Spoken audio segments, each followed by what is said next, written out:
Hello, and welcome to Mean Reviews, No Stars Given, the show where indie authors and filmmakers agree to have their work reviewed. I guess they assume we are nice people. Idiots. My guest host tonight is author Bob McGough. Welcome, Bob.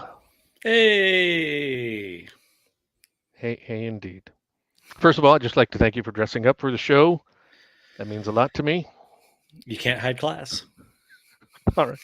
But before we get right into the first review, I just want a quick reminder about comments. We will look at them after, basically halfway through the show, after we're done reviewing the first book.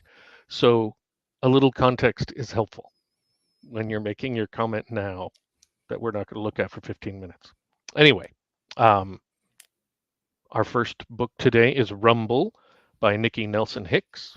I have a book, I have it right here. Hmm? Ooh.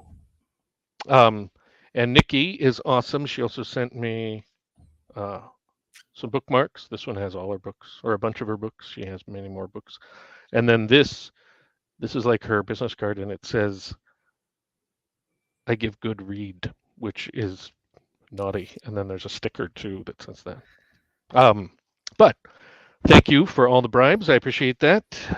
She is awesome. Uh, Bob, would you Yes, please provide the synopsis of Rumble for us? I will. There's something very wrong in the Gobi Desert at the natural gas mining camp BST 147. 2 weeks ago, satellite photos showed a thriving operation. 2 days ago, a war zone. That's where the Stone Cipher Tactical Security Team comes into play. Hired to do a simple search and rescue, the situation quickly turns when the sun goes down and the team is attacked by creatures from above and below. To say nothing of the other dangers lurking all around them: a wild man whose flesh is carved with arcane symbols, eco terrorists, and most dangerous of all, an office bureaucrat with a clipboard. It's going to be a long night. So you just read the blurb, Yes. um, which I I, I had I asked you for a originally synopsis, but you did. You you did. took. And I had set out to do that. Mhm. But I've learned as an author that I hate writing the blurbs to my own book. And then Oh I've yeah. now discovered that I hate writing the blurb to other people's books even more. So I just read what you had written. Well, actually, normally I don't like blurbs, but I actually think that's a really good one. Yeah. It and so I forgive you. But Thank you. I mean, a synopsis doesn't really have to market the book like the blurb does. So I mean, I was thinking it's a great chance to give people, without spoilers, what's going to happen in the book. But that one does a great job. Yeah. So we'll just move right on to stuff we like. And I will go first. I like trees, particularly ponderosa pine trees, which are mostly what I have at my place. And I think it's important to settle for liking what you have, not just as regards trees, but in most aspects of your life if you want to be happy. And since this story takes place in a desert, there are absolutely no ponderosa pines in the story, which forces me to give it a 0 out of several million pine cones. Yeah. I don't think there's any trees like at all. I don't recall any trees. I don't either, but because my memory is so bad, I wasn't prepared to say there were no trees at Yeah. all. But I know there are no ponderosa pine trees. But what Yeah. about you, Bob? What do you So like? I like cryptids. Love cryptids. They're one of my favorite things. If you couldn't tell from my little Mothman here and my Mothman shirt and Mothman, but I don't like them when they're scary. When they're scary, like to me, Bigfoot isn't really all that scary. He just kind of wanders the woods and like bangs sticks. And Mothman, he just kind of flaps around and like stares at you like a creeper. Like that's weird, but it's not scary. Um, this Hmm. book, however, the cryptids were terrifying, very, very much so. And just for a guy I'm really in it for the cryptids that don't terrify me. It's maybe not exactly what I was looking for. Maybe the other readers out here might like being terrified when they're reading their horror novels. I don't know. Maybe I'm just weird, but I don't know. That's what I like and what I didn't quite find in this. I see. I see. Well, I mean, interesting. Horror that is not scary. So, like R.L. Stein, is that Well, your comfort zone? okay. He has that middle grade series that's The above Fear Street. Goosebumps. Yeah, Yeah, oh Fear my God, Street. you know it. Oh, Okay, I so oh man, yes, I read so much R.L. Stein growing I up. see. I actually was lucky enough to find the cover artist of my favorite book, Fever of Werewolf or Werewolf of Fever Swamp, and got a autographed cover of it. That's how much I still Wow. love and appreciate R.L. Stein. So, and some of them did really scare me. Like anything with the dummy, oh, that was terrifying. I fear ignorance as well. So I hear you. Um, let's move on to what we don't like. And I don't like short books with no more to read. So no sequels, no prequels. I would like to read more about these characters and the monsters, and really the entire world. I don't eat just one cookie or one potato chip. I prefer multitudes. I'm a pig, both regards food and entertainment. I am constantly starving. So, I mean, I subscribe to 6 different streaming services and Kindle Unlimited. That is what a pig I am for consuming entertainment. So, because of that, I have to give Rumble 0 out of unlimited sequels. That's fair. But what? Yeah, I mean, yeah, well, yeah. There's only the one, so yeah, it's Yeah. completely fair. No, Everything I say is fair. I have this argument with my wife constantly. Everything I say is fair. Bob, what don't you like? so I absolutely love you know, where people assemble a team. Like all the heist movies, that Sure. sequence where they go around, like, we got to recruit this guy. This guy's the expert, but he doesn't want to do it. So we got to convince him. Like, I absolutely love that. If you give me a good assembling the team sequence in anything, 9 times out of 10, I will forgive all other sins. Unfortunately, in this one, the really awesome, you know, highly technical, extremely experienced, awesome team was already assembled. They like in the opening chapter, everyone is kick ass and cool, but they're already a team. So I missed out on seeing how Stone Cipher Security came into being. And that's what I missed out on. I missed my Avengers assembling moment. Um, so that's that I that was hear that. my complaint. I hear that. I feel your pain. Um, I I didn't have that problem. I mean, I will admit it contributed to the thing I didn't like, which was no more stories, because it felt like she was describing a prequel Yeah. when they would talk about, Oh things that yeah. had allude to things that had happened in the past. And Yeah. then, No, I yeah. yeah, I agree. So Like it was very much like all the characters were very fun and cool, and I just wanted more of them. And seeing how it talks about their past relationships, how these people served together, and how did that young tech savvy guy get on the team? Like, I want to know. I want to know. So. I wanted more about that ugly girl. All right. Um, so I did hear from some of the authors whose work was featured on the first 2 shows that we didn't talk about their books enough, and that I had promised to say at least some nice things about them.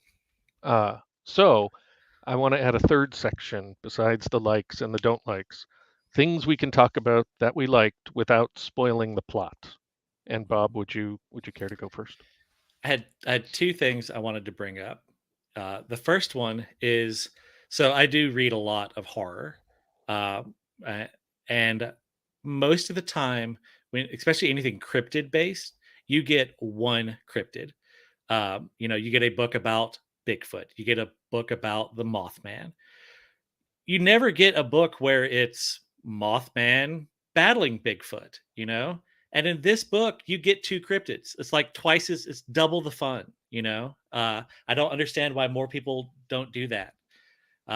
It's not, I mean, if you believe in cryptids, you would think that there's a whole bustling cryptid ecosystem somewhere out there. These things are encountering each other somewhere along the line.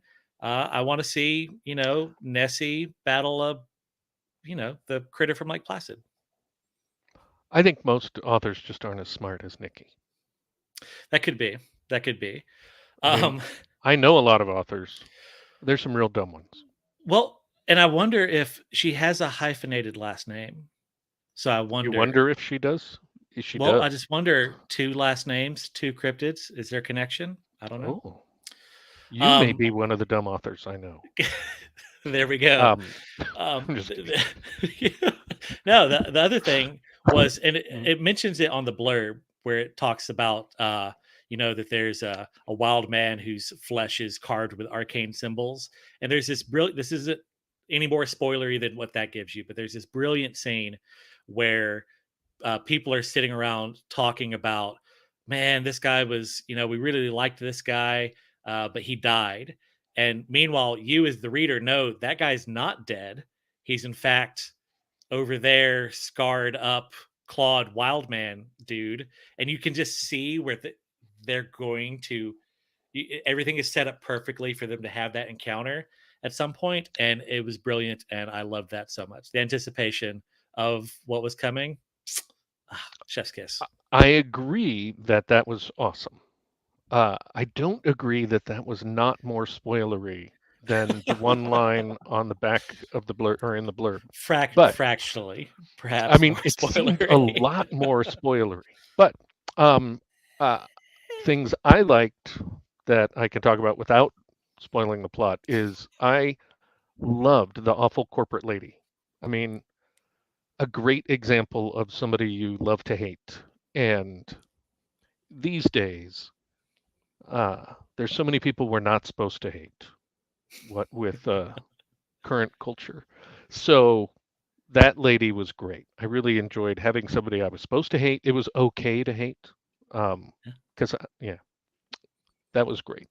And as also, a fellow bureaucrat, I appreciated her as a character. So yeah, and I did enjoy. There is a fancy ladies' man who gets his comeuppance, and I enjoyed that very much. That should happen a lot more, I think, in fiction. As much as I am a bureaucrat and identify with your first point, I am not the sexy ladies man in your second point. So yeah, I can commiserate. I did enjoy the setting and I found there was a lot to like in that, even though it didn't have any ponderosa pine. But yeah, we have to award our partial stars right now.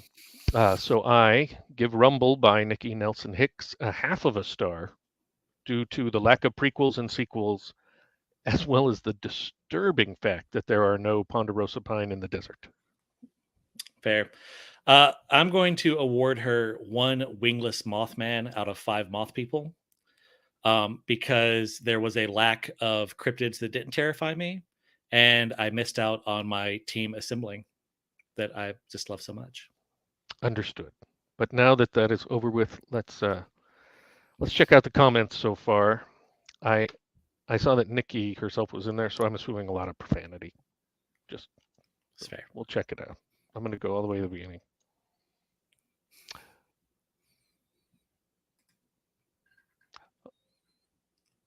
Oh my lord!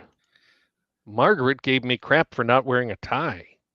I try to be of the people, Margaret. Even though I dress better than 99% of the people on the network, the Go Down network, I still want to be like a people. And see, and people are. Yeah. I mean, to be fair, I do. It's not Wednesday. You wear Hawaiians on Wednesday. It's Hawaiian Wednesday. So today's Tuesday, Derek. That's why you don't wear Hawaiians on Tuesdays. Nice. I just want to say, yeah, I like this one. This is from Nikki. Bribes are good, and paper bribes. All right, let's see what we got here. There you are. You're welcome. You're welcome. That was a I aim good to reading, please. though. Ugh, it is a book. It has a plot. Um, and here's a ridiculous defense. Oh, nice. Okay, here's some good news. I would vote for Okay. that. I would, yeah, Yes. I would read that. 100%. 10 of 10 would read. And then, yeah. Uh-oh, I don't want to ruin anything, but Yeah. 100%. oh, Yeah. See, if I'm feeling so vindicated right now. Like I just you ah. should. You should. All right.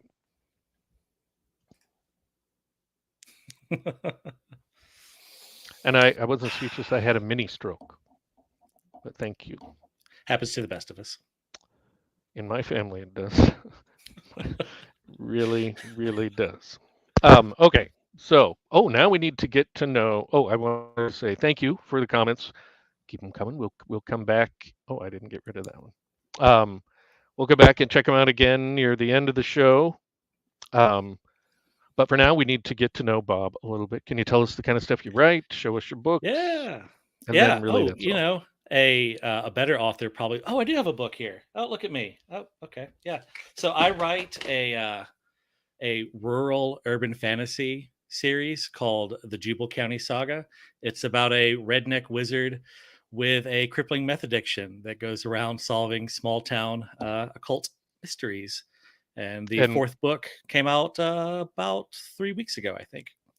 I've already read it. What do you call him though? He's a What? meth-gician. Yeah, I love that. You really do. Yeah. Okay. All right. Let's just move on to me because that's far more interesting. Uh, I'm Ron L Lahr. I write fantasy like the Cathaldi Chronicles, books 1 through 3 available now. I also write humorous science fiction like You Get What You Steal, which may be the best title of all time. And I also write serious self-help books like You're as Stupid as You Are Fat, How to Talk to Women. All of those are available on the Amazon. There you There go. you go. All right, it's time for book 2. Uh, doot, doot, doot. The Raven and the Crow series, Dark Storm Rising by Michael K. Falciani. Um, and I will provide the synopsis for this one. And I sure as hell won't be taking the easy way out and reading the blurb, Bob. So, Rookie move. first off, this is an epic fantasy book, which I like. I read a lot of them. The Raven and the Crow from the series name are code name for two brothers. These brothers are exiles who, through the course of the book, gather a crew, which Bob should love, and they gather this crew together to save the world and a whorehouse. Uh, the actual saving of the world comes in some future book, though, since this is a series and presumably the author wants to make as much money as possible, which I respect. Uh, they do save the whorehouse in this book, and I can understand those priorities because neither of the brothers are married. Um, at the same time, another good guy is trying to stop some bad people, including an evil sorcerer, from taking over this one kingdom. So politics, you know, and I Yeah. think that's a great synopsis. No, I mean, yeah, that's I mean, it's no reading the back of the blurb, but I guess it'll do. well, and I tried that. I read the blurb, hated it. So just like almost every, I mean, I really did like Nikki's blurb, but I didn't love Michael's, uh, at least not enough to do that. So let's jump right into our likes. Um, I like Gonzaga men and women's basketball, although you can't tell it from there. You go from the thing I was trying to get to come up. Uh, and I particularly like that because the men are just sitting there, wooden, and the women are like freaking out. They seem much more fun. But usually, I would say that I'm a fan of Gonzaga basketball because they win so much, and that is fun. And then I would say I'm a Seattle Mariners fan to learn about delayed gratification and brand loyalty because they never won. But this year, the Mariners are finally in the playoffs, and they've been winning. So it's a very confusing time for me. Uh, I also have season tickets to the Gonzaga basketball, the women's, not the men's, because I'm not a multimillionaire yet. Yet. Anyway, Gonzaga Gonzaga basketball starts in less than a month. So even though it doesn't have anything to do with this book, I'm getting pretty excited for the season to start. And even though it would not make any sense for there to be anything about Gonzaga basketball in a fantasy novel that takes place in a completely different world, uh, I still have to give this book 0 out of 13 slam dunks, which is a basketball term for any of you non-sports fans or just idiots. I think the brothers would probably be exceptional basketball players, if they were in Oh yeah. a world with basketball. So missed opportunity. Oh, that's true. That's true. What do you like, Bob? So I love, I don't like, I love, I live puns. Puns are my favorite. This is not a Bobocracy. This is a Bob Tater ship. Yeah. You're Delicious. welcome. And You're welcome. I don't know if you know this, but you put out puns pretty much every day I on try. social media, and as one of your fans, I respond to that. You probably get so many people responding you don't remember me, but Ooh. but but I love your puns. I don't love all puns, but Yeah. I very much enjoy what you do. Your pun work Well, is your most important, yeah, finest like I work. said, I live, I live the game, and so I love puns, and these brothers, like you brought up, they're single, and there was not once did a brother walk up to one of the ladies of the night in the bordello and say, "Hey, are you a cephalopod? Because you occupy my thoughts." That is true. Not a single pun pickup line anywhere in this series or this book, and that was a real disappointment for me, Ron. Real Yeah, I didn't disappointment. think there were any puns at all, and No. it made sense why they were single, I guess. Yeah, Um, and there was humor. So I mean, there he was. There Michael was. know he can write humor. There's some good funny stuff in there, but nothing punny at all. No, no.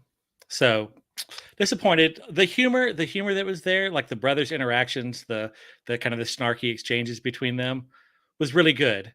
Would have been richer and more fulfilling if he had dropped in a pun or two. No argument for me. Yeah, I think you've said it all there. The We should just move right on to the don't likes. I don't like unrealistic depictions of family.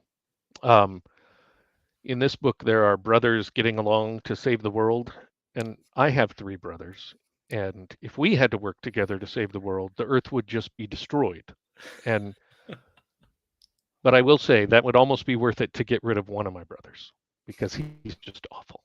Um, and his only redeeming feature is that he makes it easier for me to be the favorite. You know, so Everyone's got to have a skill. yeah, that's his only Yeah. skill, quote unquote. But what did you not like? This was the exact inverse of the first book. This is an entire book of getting the team together, and it's amazing. But the Wait, book ends and the team has assembled, but they don't then you don't get to see them do anything I just as a team. I'm really excited to show this picture because we had an Ocean's 11 comment Yeah, from Joe, and it there was it just, is. you know, Yeah, it was awesome. like I have to brown nose a lot. Like I'm always sucking up to other authors, and so because of that, I have to read their books, so I can properly brown nose them.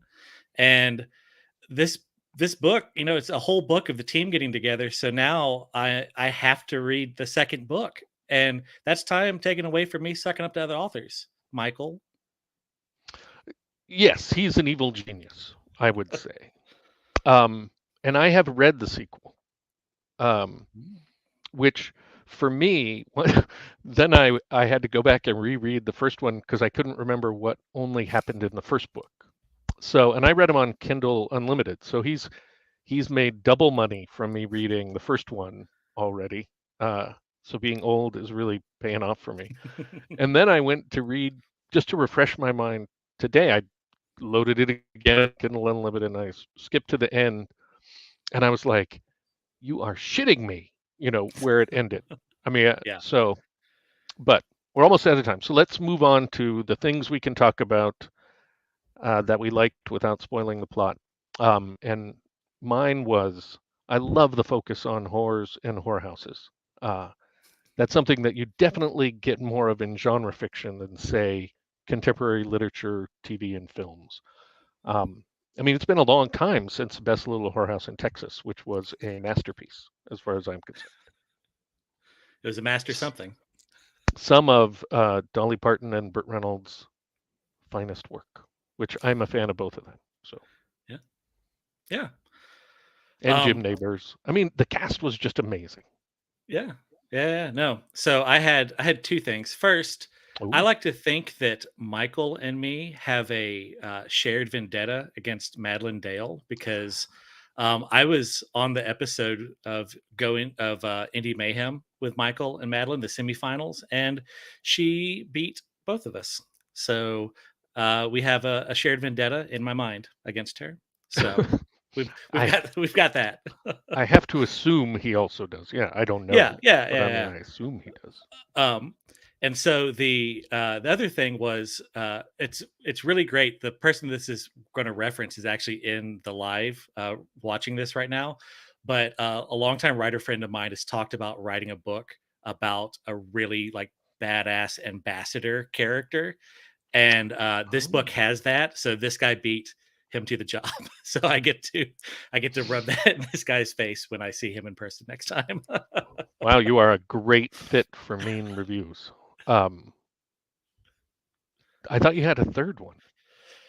Oh, yeah, it had really good depiction of psychic powers, but that was not as humorous as the other 2 points. So, No, but the um, only reason I brought it up is you had said, "Oh, you don't see that a lot in fantasy," and you I don't so you I don't see a thought lot of good. I thought your Yeah. friend you were referencing was going to be, I'm talking about that guy. He sucks at writing about psychic powers in fantasy, and No, no, no, no. like an intervention. I thought it was going to Yeah. happen anyway. But your things that you could talk about that didn't ruin the plot were mostly very serious. Thank you. It is Mhm. ratings time. I give The Raven and the Crow, Dark Storm Rising by Michael K. Falciani 3/1000ths of a star, one for each of my favorites in the book. Whores in Yeah. the book, I should say, not just in honor of my 3 favorite prostitutes in real life. Bob? Yeah. I give it 1 half coffee out of 5-star bucks. I liked it a lot too. All right, let's look at the comments again. Uh, if I can click on it. All right. Do do do do do do. Oh, all right. This is great. I don't remember where that we stopped. Oh, Ron was speechless. Ha! Does Bob sleep with a nightlight? Oh my, that's a great question. I might. Ah, all right. And then here's the ones that where I was talking about how if they gave us some context, it would be helpful. Bob, that sounds awesome. Sounds fun, Well Bob. I have no idea what they're well, talking anything I said, clearly. Anything. 'Cause about. Oh, I'm that makes great like sense. that. Don't forget my steamy alien scenes. I never forget those. I never do. Oh, oh, that's nice. Um, oh, brown nosing. That's nice. Hey! Oh no, too late. We already reviewed your book. Thank you. Thank you. Thank you, Goes Nikki. eggs. Goes eggs and yeah, that's very nice. Oh, I getting am really. I am indeed. Roll Tide. All right, let's see here. Oh, I do love whorehouses. I'll give me that. Um, all right. Well, we're almost out of time. So I just want to say thanks for watching. Have a great night. And now, if I can get back to it, my closing comments. Thank you for watching Mean Reviews, No Stars Given. Please like this show and subscribe to the Go Indie Now channel. I'd also like to thank Bob McGough for being today's guest co-host. You were magnificent. Everyone should buy your stuff. I was truly lucky to have you with me here on the show. We should totally hang out sometime because we are very much actual, in real life, friends. I also need to thank the 2 writers or filmmakers who agreed to let us review their book or movie. You are very trusting, and I appreciate that. Even though their stuff is not to my liking, as evidenced by the fact that they received not even 1 star from me, I recommend that you purchase their work, even if it's just out of pity. So thank you. For Rumble by Nikki Nelson Hicks. And also, For The Raven and the Crow, Darkstorm Rise by Michael K. Falciani. you 2 are the best. If you would like to have your book or film reviewed on this show, please email me at ronlodellar@gmail.com. That's almost it. In fact, there's only one thing left to say, but it's an important thing. So remember, It's always time to go indie now.